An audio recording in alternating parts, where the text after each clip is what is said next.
ঈদের আনন্দযাত্রা যেন মুহূর্তেই রূপ নিল বিষাদে। রাজবাড়ী থেকে ঢাকাগামী সৌহার্দ্য পরিবহনের একটি বাস ফেরিতে উঠতে গিয়ে পদ্মা নদীতে ডুবে গেছে বুধবার বিকেলে। দৌলতদিয়া ফেরিঘাটের পল্টন থেকে ৩ নম্বর ফেরিঘাটে ওঠার সময় এমন ভয়াবহ দুর্ঘটনা ঘটেছে।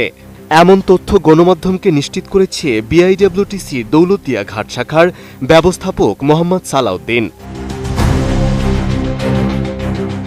প্রাথমিকভাবে জানা গেছে বাসে ৪০ জন যাত্রী ছিল।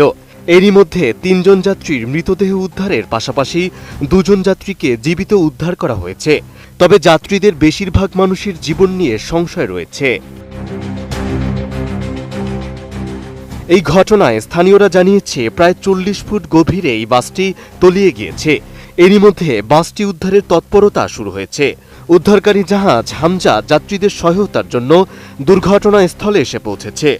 ধারণা করা হচ্ছে স্রোতের তোড়ে বাসটি হয়তো আরও ভাটার দিকে সরে যেতে পারে। 5+ স্টার রেটিং প্রাপ্ত দেশের সর্বোচ্চ বিদ্যুৎ সাশ্রয়ী ওয়ালটন এসি স্মার্ট কমফোর্ট এখন নেক্সট লেভেলে।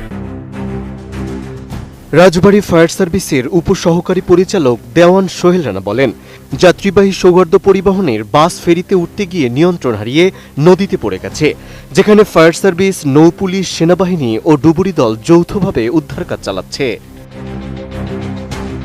দৌলতদিয়া নৌপুলিশ ফাঁড়ির ইনচার্জ শ্রীনাথ সাহা গণমাধ্যমকে জানিয়েছে, বাসটিতে ৪০ জন যাত্রী ছিল। এর মধ্যে ২ জনকে জীবিত উদ্ধার করা হয়েছে।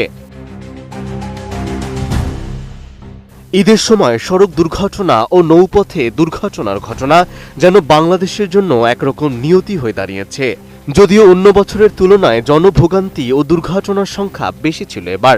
এর আগে কুমিল্লার পদুয়ায় ২২ মার্চ বাস ও ট্রেনের মুখোমুখি সংঘর্ষে ১২ জন মারা যান।